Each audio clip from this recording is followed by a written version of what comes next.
Okay, good morning, good afternoon, good evening, everyone, wherever you are. You're very welcome to this Marathon Spotlight event, which will take us on a 13-hour journey around the globe. Today, as people around the world are celebrating the International Day of Women and Girls in Science, we are taking the opportunity to celebrate our own fantastic community of women scientists who are leading the way in a wide range of research and scientific innovation, breaking barriers, finding new ways to advance the transformation of food, land and water systems in a climate crisis. My name is Fiona Farrell and I lead CGIAR's function that works to advance gender equity, diversity and inclusion, or GDI for short, in our global workplaces. We in the GDI function, we just recently celebrated our very first birthday. We were launched in January 2020 with a really clear mission to work with leadership and management and staff across CGIAR to make sure that our workplaces are truly enabling and inclusive for our over 10,000 people around the world. Our goal is to make sure that diversity in all its dimensions is embraced and that everybody in our workplace is supported to reach their full potential. For us, this is not just the right thing to do, it's the smart thing to do. We know that diversity can bring the different perspectives and the innovation that we really need to deliver on our critical mission. The work of the GDI function is guided by CGIAR's GDI Framework and Action Plan. If you'd like to learn more about these important documents, our Knowledge Hub and our guides and our GDI Matrix, for example, that holds us accountable for delivery on our goals set, can all be found by going to our GDI webpage. Among the many initiatives we've had the honour of supporting in 2020 has been the launch of the new employee-led resource group called WIRES, or Women in Research and Science. WIRES brings together all those in our global community who are seeking to support our incredible women scientists, providing them with this supportive and safe space to learn and to grow and to advance. Today's event follows on closely from the official launch of WIRES on the 21st of January. Today, we're recognizing the significant contributions of women scientists by showcasing a sample of their exciting and innovative work. As we begin our 13-hour journey, we're reminding you of a few housekeeping rules. I know that our WorldFish colleagues will go through those details in a moment, but at a very minimum level, we invite you to submit your questions and comments via the Q&A box and to reach out to Thomas if you have any technical difficulties. We also invite you to join WIRES using the contact details that you see on the slide on the right-hand side. It's now my great pleasure to welcome the speakers for our very first Power Hour, who are coming from WorldFish. Handing over to you now, Tana. Thank you. Thank you, Fiona, for the introduction to this marathon event. And greetings from Penang, Malaysia to everyone. I'm the Executive Director for Strategy, Innovation and Communications at WorldFish, and I will be moderating today's event on behalf of WorldFish. For those of you who are not familiar with WorldFish, we are an international nonprofit research and innovation organization creating, advancing, and translating aquatic food system science into scalable solutions for healthy people and planet. For the past 40 years, our research, data, evidence, and insights have shaped practices, policies, and investment decisions to help end hunger and advance sustainable development in low and middle income countries. We are part of One CGIAR, and we have a presence in 20 countries across Africa, Asia, and the Pacific, with 460 staff members representing 30 nationalities. So without further ado, let me introduce you to Dr. Gareth Johnstone, the Director General of WorldFish, who will be giving the opening remarks and set the scene for us. Over to you, Gareth. Thanks, Tana. Fabulous to be here. What an event. Very thrilled that WorldFish has the opportunity to kick off this marathon 13-hour event. And thanks, Fiona, for the introductions and echo very much your words there. This is an event that's showcasing the work of women scientists and their work in the CGIAR.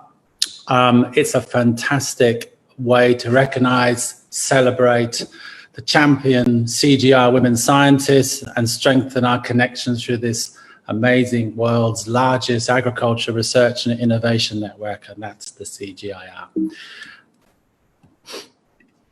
Women are essential to achieve our shared One CGI mission to deliver science and innovation that transforms food, land and water systems in a climate crisis. On International Day of Women and Girls in Science, we must take a moment to reflect on the incredible diversity of perspectives women bring to our scientific endeavour to end hunger and all forms of malnutrition by 2030.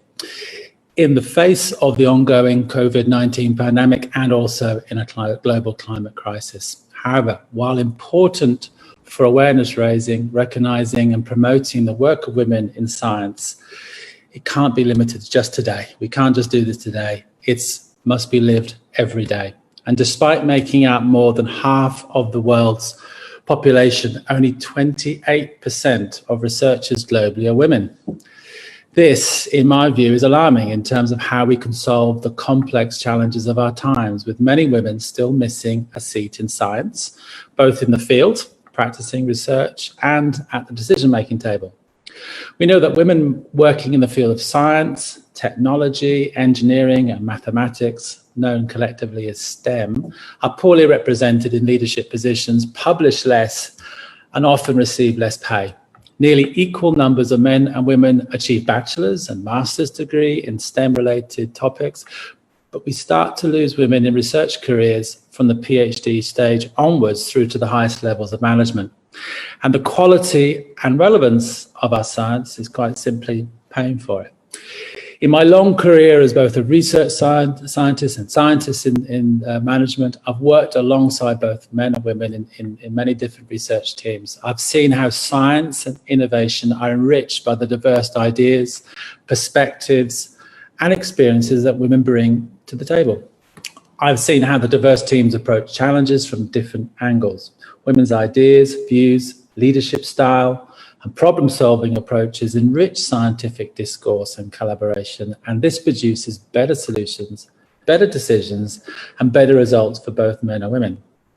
I'm also aware that women in science are often subject of both unconscious and overt bias from men, and these biases, often manifested in sexism and misogyny, are part of many institutional practices, policies and organisation culture that stand in the way of women in science and in gender equality in the workplace. I'm also aware of the unfair penalties women incur on a personal, professional and economic level as a result of men's implicit and overt biases. And let me tell you, there may be no meaningful scientific and societal progress when half of the world is held back from achieving her potential. We all must recognise that our scientific institutions, including our CGIAR workplaces, were not really originally created to nurture gender equality and diversity, but we're learning, and it's up to all of us, men and women, to work collectively and proactively to change that. Women have multiple identities, abilities and aspirations. They deserve workplaces that are inclusive, safe and respectful, where women can speak up and know that they'll be heard. If policies and practices promote the equal participation of women, our workplaces will be simply more diverse, and the results of our scientific work will be more comprehensive and more relevant. Diverse research groups that include women are at the heart of good science. They are more creative, more agile, more resilient. They are simply more successful. Research also suggests that institutional performance is positively associated with gender parity in the workplace. Therefore, including and promoting women in science is not a women's issue, it is an issue for every single one of us. If we want to improve our science to meet the complex challenges of the 21st century, it's up to every woman, every man, every scientific institution, every business, funder and government to work together towards gender equality. Too often, initiatives to boost women in science see gender equality as simply a women's issue. I say it's a science issue. The culture of science has to change. And we require a strategy to achieve this diverse, inclusive and equal culture.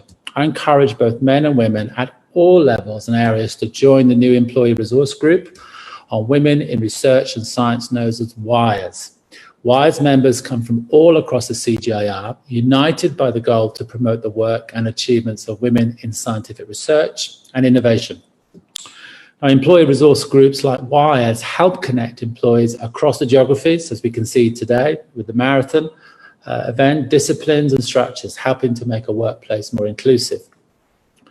Now, achieving the transition to one CGIAR requires a focus on gender, equality, diversity and inclusion. So please, if you've not done so already, as Fiona mentioned at the head of this meeting, visit the WIRES website and view our shared action plan.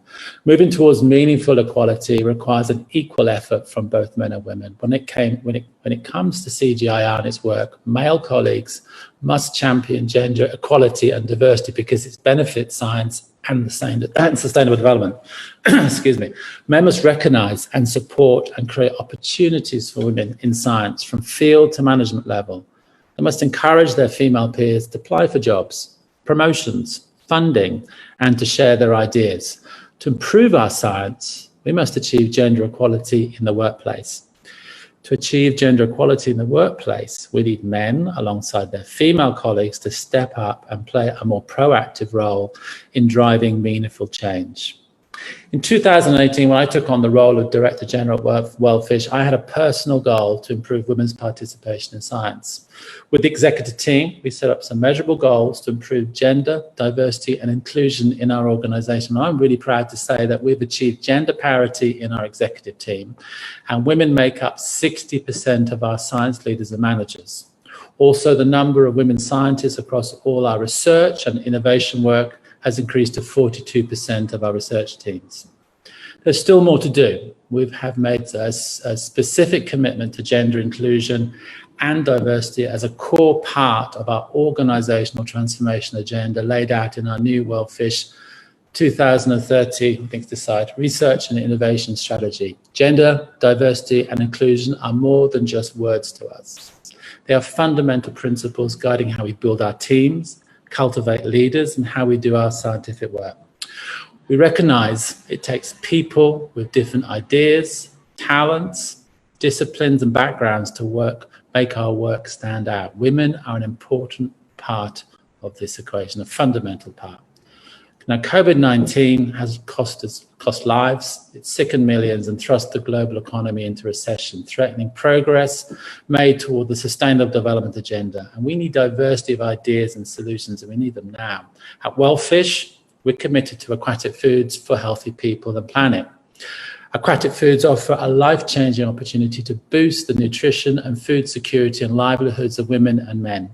1 in every 2 workers in aquatic food systems are women. We must mirror this diversity when doing research and creating innovations that will benefit these women and their families. Inclusive action will save lives and livelihoods now and create a foundation for a post-pandemic world that is stronger, more equal and more resilient.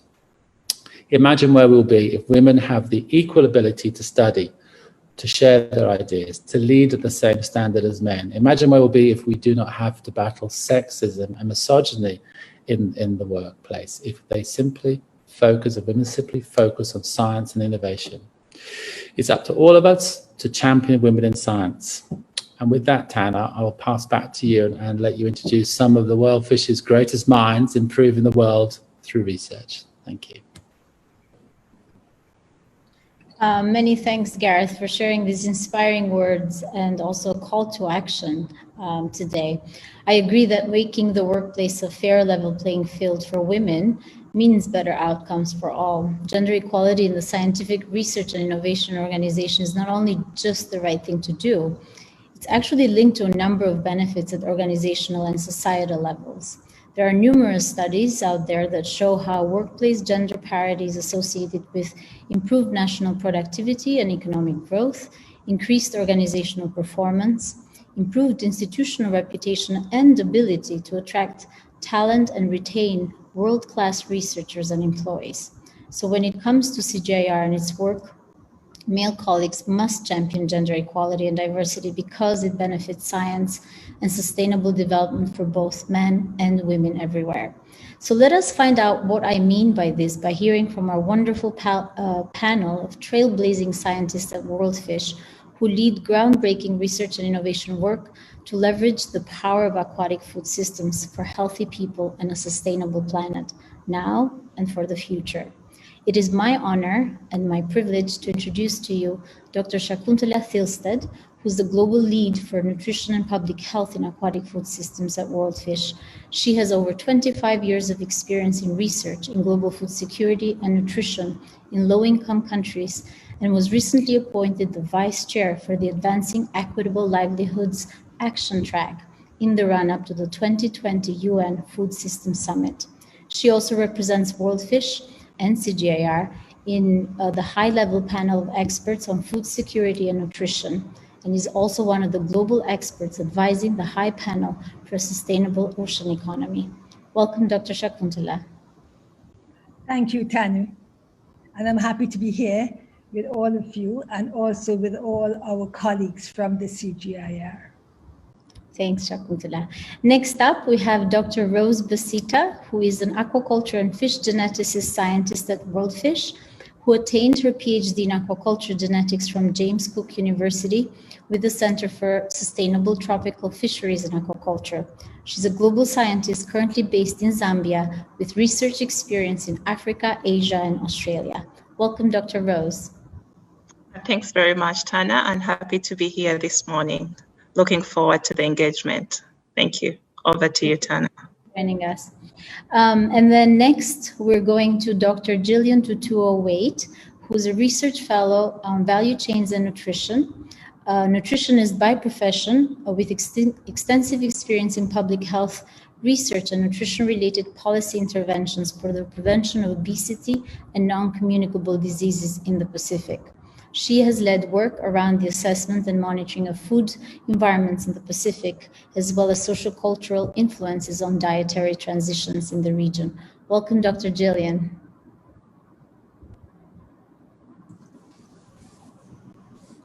Thank you very much for this opportunity to be part of the panel. Thank you. Next up, we're going to go to the UK, to Nisha Marwaha, who's an intern with the Sustainable Aquaculture Program at WorldFish, a graduate of UC Davis, and she has degrees in biological systems engineering. Welcome, Nisha. Thank you, Tana. Very happy to be here. And finally, but also quite importantly, we're going to Dr. Suresh Rajendran, who's a research and project coordinator for one of WorldFish's largest and complex projects on agribusiness and rural transformation in the state of Assam in India. He's an aquaculture expert with 32 years of experience in the transfer of technology for small-scale aquaculture development. Welcome, Dr. Suresh. Thanks, Tana. Very happy to join this event. Great. So before we get into it, let's run a quick poll to see and engage a little bit with the audience and get a sense for who they are and where they're joining us from. So the first question that I hope will come onto the screen with the help of the technical team that I have for the audience today is to just let us know, where are you joining us from?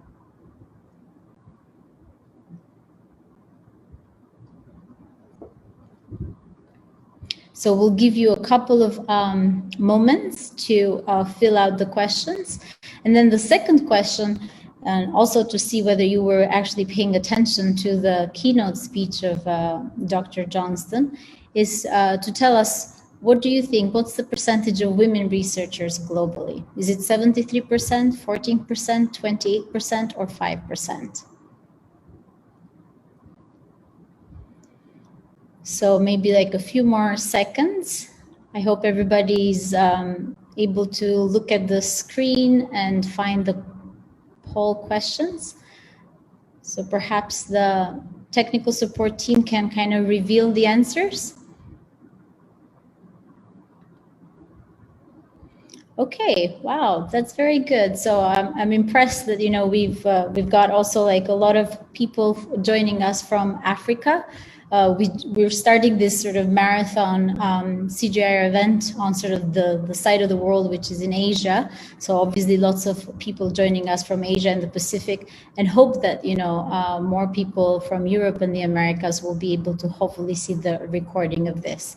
And with regards to the answer, so the correct answer for this question is 28%, and I'm very glad that, you know, we were paying attention to this question and to this important statistic, because as Dr. Johnstone noted in his keynote speech, it's something, you know, that all of us need to engage and do to help improve it. Okay, so I'm going to go without further ado to Dr. Shakuntala. Dr. Shakuntala is a global leading scientist who are championing aquatic foods at the highest levels of the Sustainable Development Agenda, nutrition agenda, and also in response to the global call to action for a food systems transformation. Can you please tell us a little bit more about the work that you're doing and why that is important? Thank you, Tana. Aquatic foods have an essential role to play in transforming global food systems to achieve multiple sustainable development goals. My research is uncovering the importance of diverse aquatic foods, and the benefits they have to nutrition, health, livelihoods, and economics in low and middle income countries. My research also gives voice to women's perspective on aquatic food systems, which is crucial for our understanding of the benefits that aquatic foods have on nutrition and health. This work is important to mainstream aquatic food systems in the global and national development narrative. Thank you.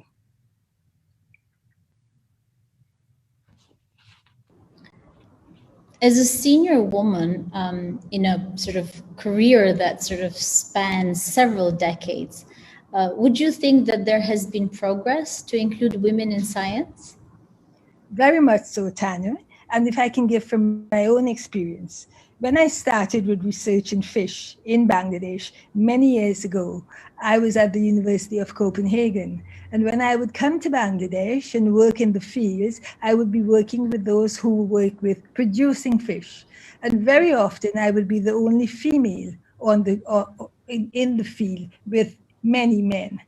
And from the communities, the men of the communities would come and join us and interact with us as to what we were doing and how our work can benefit them.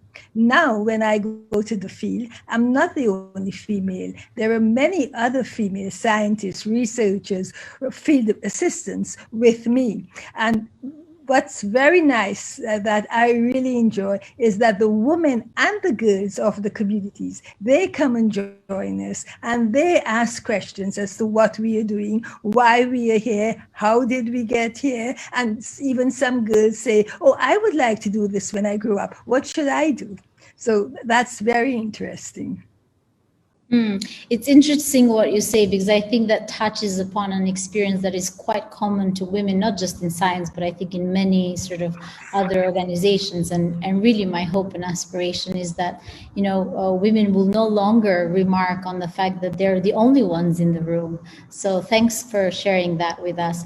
But I probably would say that despite the progress that we have seen, there are still challenges. So what can research organizations like WorldFish and then, you know, the other organizations that are part of the One CGIAR community, can they do to overcome these challenges?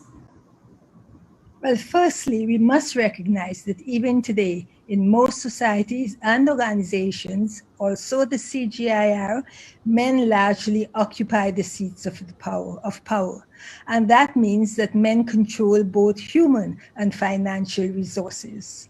One reason many initiatives to progress gender equality have not delivered in the past is that they have focused solely on engaging and changing women using initiatives that have been led by women. Such an approach fails to recognize the site of where the power sits in the organization. And it places the onus on women to fix the problem and it means that any failures are then laid at the doors of the woman, rather than it being identified as systematic deficiencies which should be fixed by all in the organizations, including the men who sit with the power. So forward-thinking organizations not only want to engage with men, but also increase men's effectiveness in driving gender equality at work. And the first critical step for this, I think, is convincing men that there are problems with the current state of affairs and that men are needed to get behind gender equality efforts. It's essential that they understand the problems caused by gender bias and how these problems can keep back their organizations and hinder progress, as we have heard from Dr. Gareth Johnstone. So senior leaders must play an important role in supporting men's increasing engagement in workplace gender equality. Over to you, Tana. Thank you, Shakuntala. I will now turn to Rose, which is a rising star in the field of fish genetics. Dr. Rose, can you tell us a little bit about your research work at WorldFish and what led you to pursue a research career in this area? Thanks very much, Tana. Like you've said, I'm based, I'm an aquaculture scientist in fish genetics based in Zambia, promoting aquaculture and fish farming within Zambia and also the other countries where I do offer technical support like Malawi, the DRC, in Eastern Africa and other areas. I think my contribution in aquaculture is very critical, given that the particular industry is the fastest growing food production industry and provides opportunities for both men and women. Of course, my key areas of research do border on improved fish seed with use of genetic tools, but ultimately affect the feed and also production and marketing and profitability in the sector. We see that aquaculture is critical in advancing sustainable development globally, but also in the African region, where women and children and other people need fish and other aquatic food organisms that are important and quite nutrient rich. What prompted me to have this career? I think I always say this, it's the role models that I saw within the field of science, both within my family but also elsewhere, women scientists and men scientists that had made it through and contributing great deals in the area of food security and poverty alleviation. So that passion for me to contribute to changing lives drove me into a science career. Quite demanding, but the rewards that come through keep me going every day. Yeah, I hope I've answered for now. Over to you, Tana. Oh, thanks, Rose. Yes, absolutely. I think you touched upon a really important issue there with regards to role models, and you're right. I think the more we see and visualize women in science, I think we can hope to inspire more young women to sort of join a research career and pursue research careers in their futures. But in your experience, I have a question. What are some of the unique challenges that women in science face in Africa?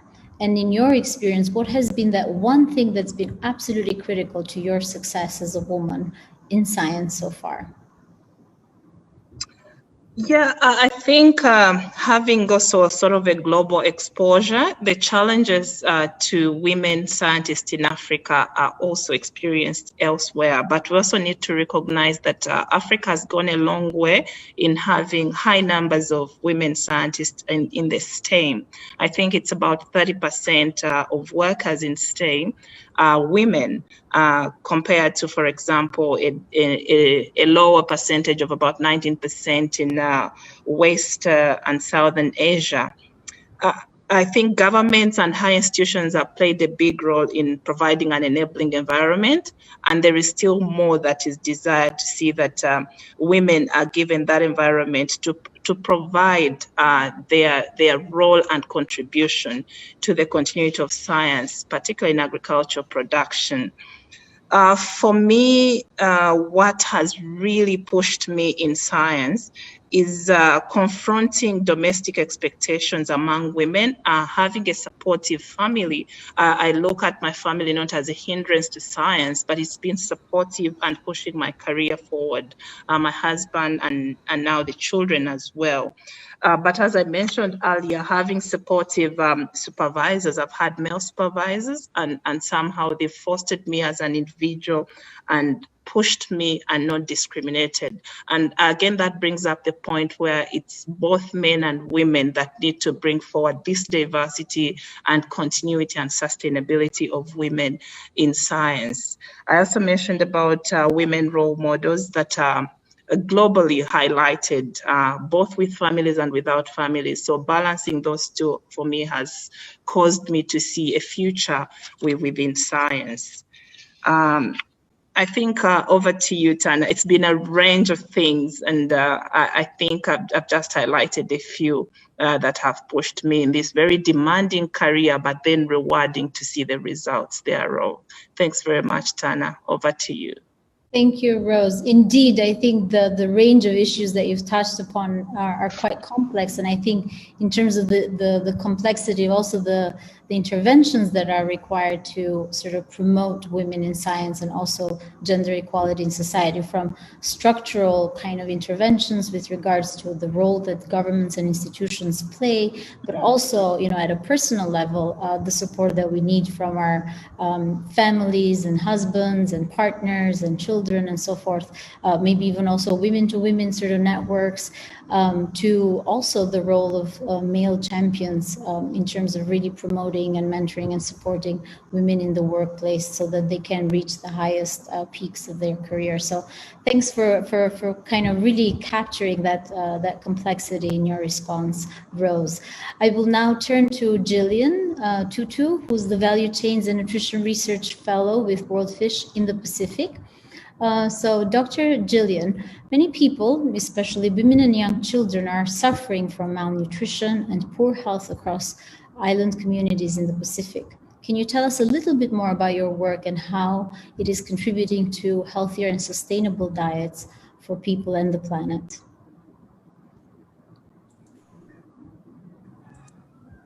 Thank you, Tana. Okay, thank you so much. So I work in the Solomon Islands and Vanuatu. These are two countries in the South Pacific.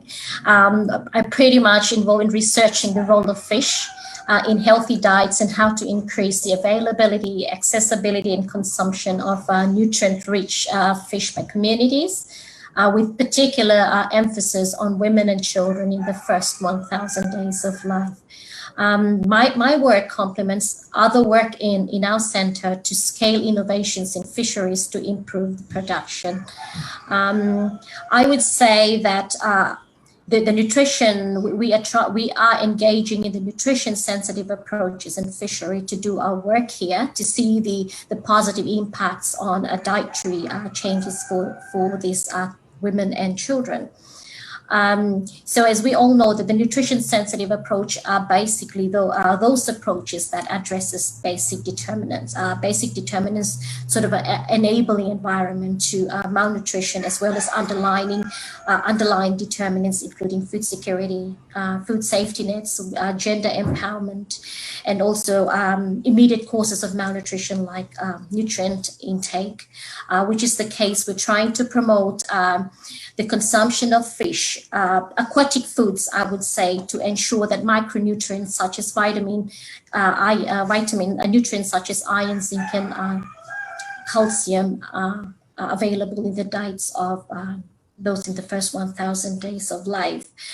Just a little bit brief on the work that we do in these two countries. As you all know, we're in the Pacific, we're surrounded by the ocean, but the sad thing is, although we are heavily rely on agriculture and small-scale fisheries for livelihoods, our per capita of fish consumption is quite high nationally.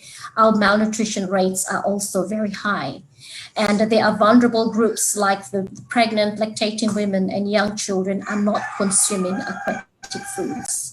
So in terms of data, it's alarming. 1 in 10 are undernourished, 1 in 3 children are stunted, and micronutrient deficiency are prevalent in young children. Dietary diversity is low.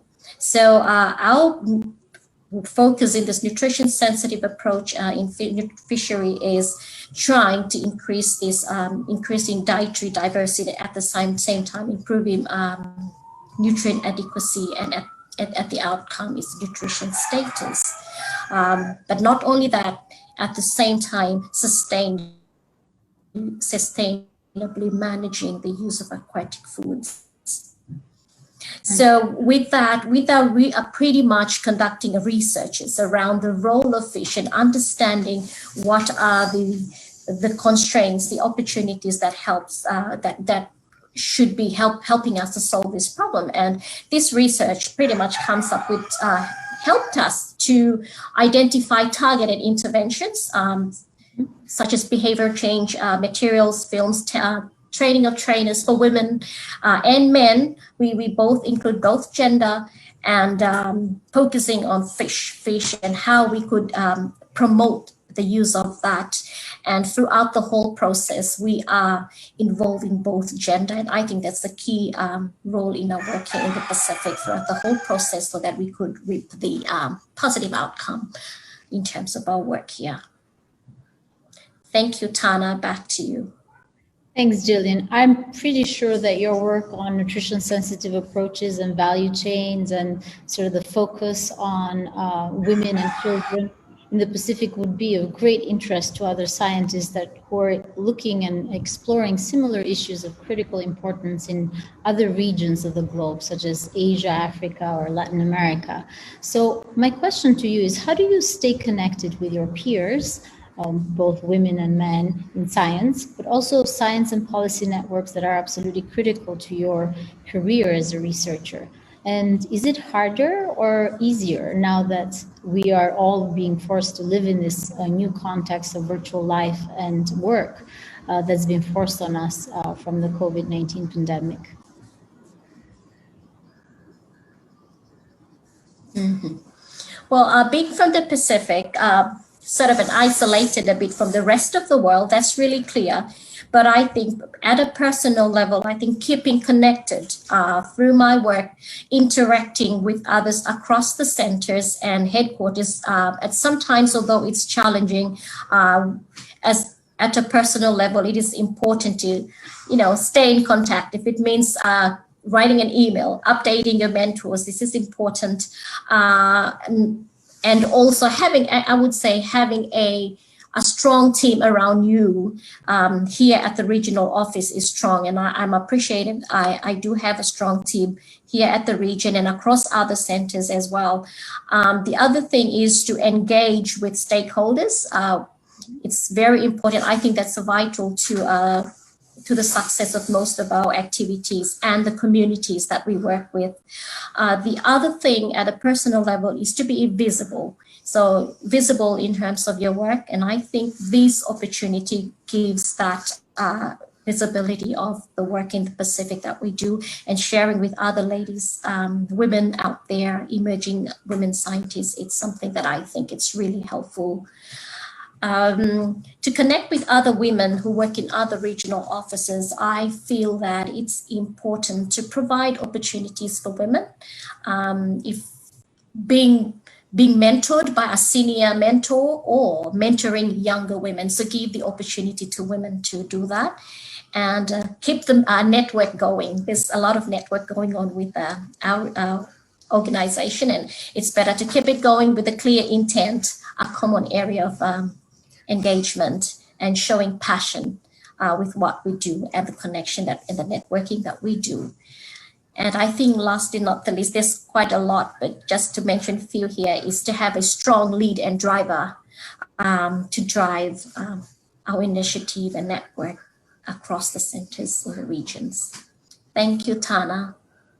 Thanks, Jillian. And actually, I do hope that as a result of this 13-hour marathon event across the CGIAR, women and men who are participating and attending and following this event will be able to generate more connections in a much larger network, and share ideas, exchange ideas, talk about the work that they're doing, and hopefully find opportunities for new areas of collaboration, particularly in context of the new CGIAR CGIAR Research and Innovation Strategy. So that's quite important.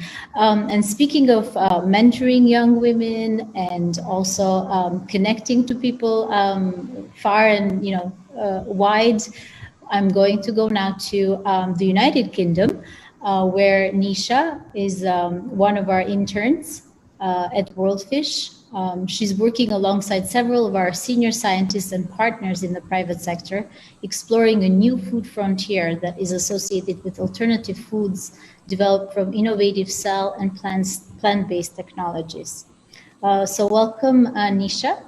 My question to you is that you represent obviously a new generation of women coming up in science and working, more importantly, in the field of disruptive technology that may dramatically transform the food we eat in the future. Can you tell us a little bit about your internship with WorldFish? Sure, thank you, Tana. First, I just want to say, as a young scientist, I feel extremely lucky to be involved in this research and also with the CG research program on fish and agri-food systems. In my experience, I've found that similar research positions like to WorldFish's internship program are not easy to come by with only a master's degree. This internship program really, I think, encourages the involvement of young scientists from a lot of diverse backgrounds, and it helps us develop professionally and can also put us on the path towards a PhD and continued involvement with the CGIAR and other similar development organizations. I think one really essential part of my internship, especially since it's been remote due to COVID, this has been touched on by some of our other speakers today, but it's really been having strong and reliable mentors, whether they be male or female, but for them to be very supportive. In my time at WorldFish, I've had really fantastic mentors, and I think that they've done a great job encouraging and valuing my active involvement in the research process. I've also had the opportunity to collaborate with other researchers within WorldFish, but also researchers from other CG centers and our other academic partners. And I've been exposed to many intelligent women, like some of the ones here today, who are really leading their fields, which has been very exciting to witness and also to interact with them. And I think that all of this together, this inclusivity that I think WorldFish and the CG centers really foster is quite enabling, and it's really encouraging to me as I pursue my career into research. Thanks, Nisha. This sounds fantastic. It looks like your internship is going quite well, and I wish you every success in your career. And I hope that WorldFish gets to keep you even after the internship. But my next question to you is, since you're working in this really exciting area of the new WorldFish research and innovation strategy, why do you think it's important to ensure equal access to women and girls when it comes to new and innovative technologies? Thanks for the question, Tana. I think we can make a whole webinar about this particular topic, but okay. I think when women and girls have equal access and control also of technology, there's really so many vast potential benefits. I think when women and girls have access and they also have a proficiency with the technology, we can help shape strategy and the narratives. And really participate meaningfully in science, in aquatic food systems, in agricultural food systems, in sort of any sector where the technology is being applied. And I wish it did, but unfortunately, we all know this doesn't happen automatically. So these new revolutions in science and technology really have to be planned and I think developed with the intent that their design and their impact are fully inclusive. I think that there's the other side of this also, where we need to be very diligent in preventing and mitigating risks, especially when it comes to sort of gender differentiated risks. So these risks to women can take shape in many forms. Sometimes in the forms of direct threats, so we see sort of online violence or harassment, but then there's also many other unintended consequences that we need to be prepared to address or hopefully address before they happen these consequences that can really reinforce or exacerbate inequality. So I think that moving forward, we need to be really aware of this and make it really central to our mission that we have sort of living policies and systems that guide education, research and development, outreach programs, and data collection and monitoring that really challenge stereotypes and have kind of gender equality and equity at their core. Thank you, Nisha. You are wise beyond your years, and I will not be surprised, in the near future and distant future to sort of see you become a real powerhouse of a woman in science. And we're very, very sort of happy that you're doing your internship with us. Okay, so now let me turn to Dr. Rajendran, who in my view exemplifies the perfect gender equality champion. So Dr. Rajendran, you currently coordinate one of the most exciting and complex research projects on agribusiness and rural transformation across the state of Assam in India, which links the work of various CGIAR partner centers such as WorldFish, IRRI, ILRI, and SIP. Women, I understand, are a main target of this project as an important change agent for food systems transformation and also transforming agribusiness and rural economies. So in your experience as a project coordinator and researcher, what happens when women are included, when their voices are heard and their hopes and aspirations are reflected in the critical decisions that are made from household to national level?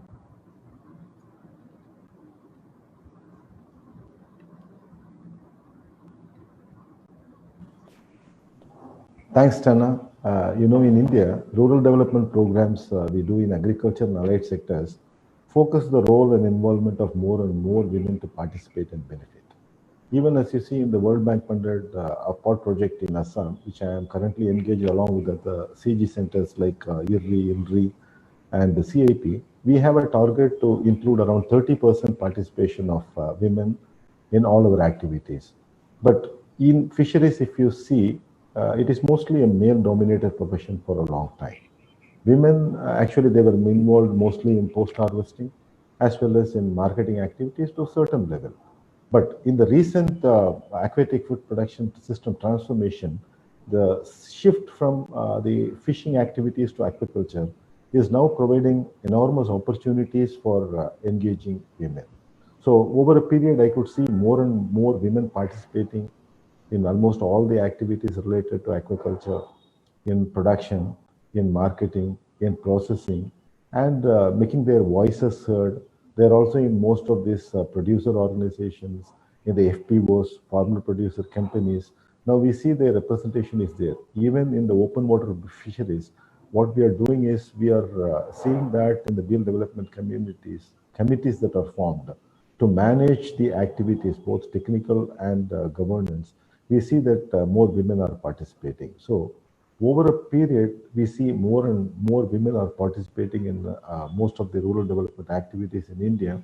Another recent development is that the formation of self-help groups of women in India, particularly in the rural areas. They are very much involved in agriculture and allied activities with both technical support as well as with financial support from different agencies. They are really empowered technically, financially, as well as socially, which is really encouraging sign over a period for rural women empowerment, as I see in agriculture sector. Thank you. Over to you, Tana. Thank you so much, Dr. Suresh. This is so exciting to hear, actually. And sort of going back to Rose's point early with regards to sort of aquatic food systems and fisheries and aquaculture in particular being one of the fastest food production sectors in the world, I think it's quite critical that, we leverage that in a way that we can include women, but also make sure that women benefit from that process and from those developments. So in your view, what can we do to support and encourage more male champions like you to increase participation of women in research, but also women in science and gender equality in the workplace?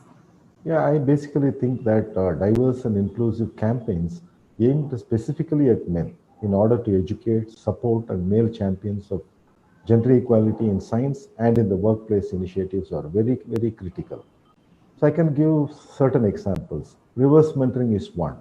Research already shows that men who have been mentored by women leaders are more aware of the gender equalities than men who had not got that opportunity. So we need to have that reverse mentoring happening in science as well as in workplaces. We may also arrange presentations by inspiring male champions of gender equality. You see, courageous men who champion gender inclusion and challenge the status quo must be celebrated and encouraged to share their experience and the benefits of gender equality in the workplace with other men. Networks for peer coaching is also very, very important. Groups of men, they can meet to share their tips, advices, they can share their experiences in their teams and within the organization to create a very more equitable workplace. And also there is a need to organize some leadership workshops. We have to engage both men and women leaders in dialogue about what can be done to achieve gender equality. That is most important. So these are all some of the examples through which we can bring in more, we can encourage more male champions of gender equality, both in science and the workplace in the days to come. Over to you, Tana. Thanks. Thank you, Dr. Suresh. I really like your practical advice, and I think we need to sort of reflect on maybe how we can kind of take it into action. I particularly like your idea of sort of reverse mentoring and sort of kind of putting together like men and women and sort of having men actually being mentored by women to sort of really increase their awareness of some of these issues, but also their ability in a sense to take action in the forward. So that's really, really interesting.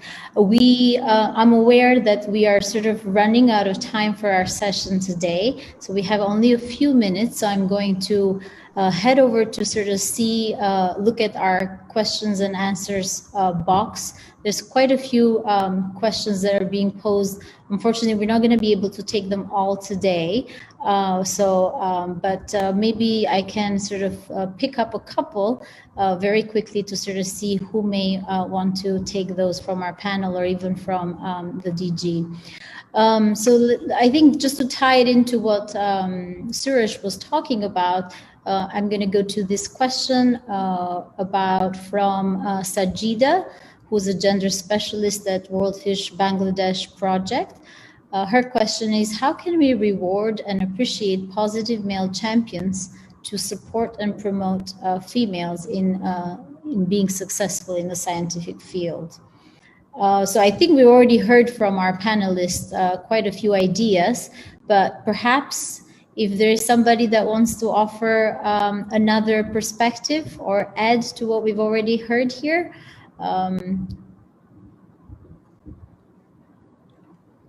Maybe Jillian, would you like to add something to that?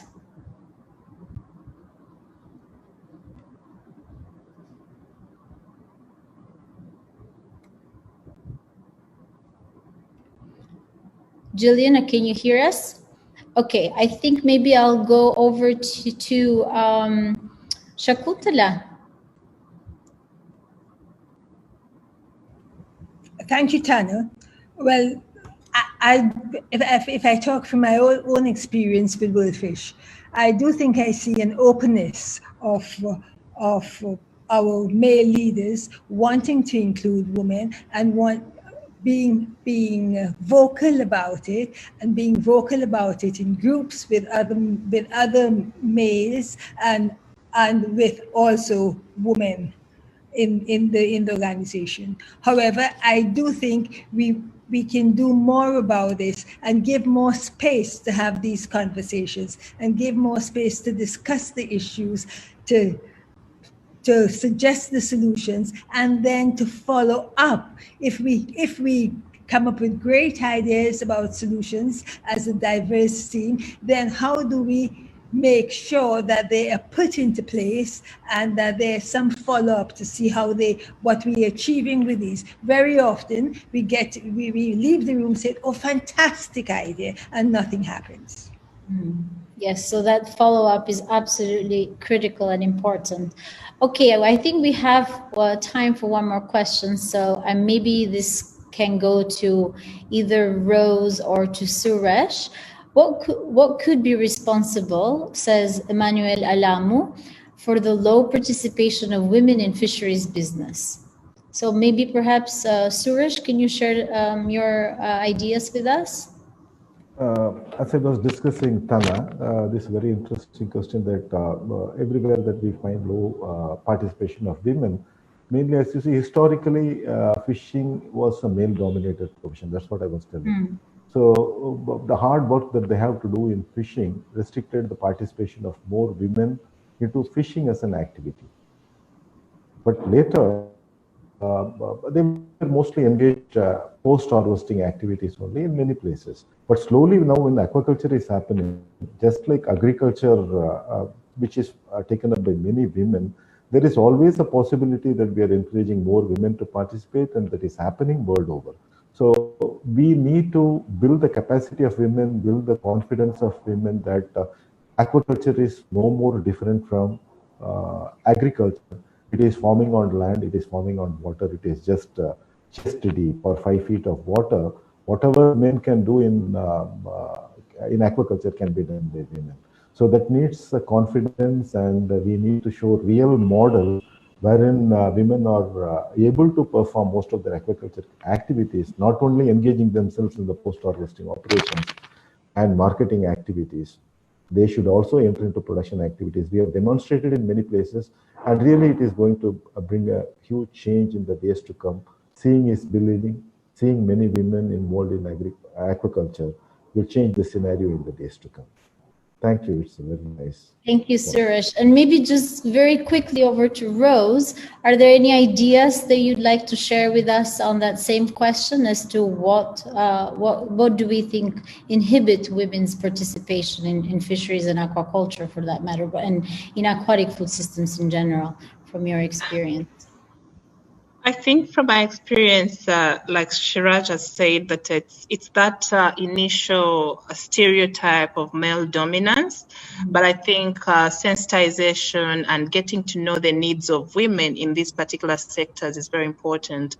Like holding meetings for aquaculture farmers very early in the morning excludes women because of some responsibilities they have. So just as even the partners and stakeholders get to know the needs of men and women, then we tailor them to get their involvement even more. So I think that's what I can say, because Suresh did mention all the other barriers. Yeah. Thank you, Tana. I'm just looking at the forward-looking. Thanks. Yes. Thank you, Rose. Unfortunately, that is all that we have the time for today at WorldFish for this session. I'd like to thank all of our panelists and also the Director General for sharing their experience and their thoughts, and also some critical insights and some practical advice as well in terms of what we can do to celebrate, promote, and include more women in science, but also make our workplace a lot more diverse in terms of women's participation. I wish you all a wonderful day. I hope you felt inspired, and I hope that you've taken something away to work on. And stay healthy, stay safe, and over to you, Fiona.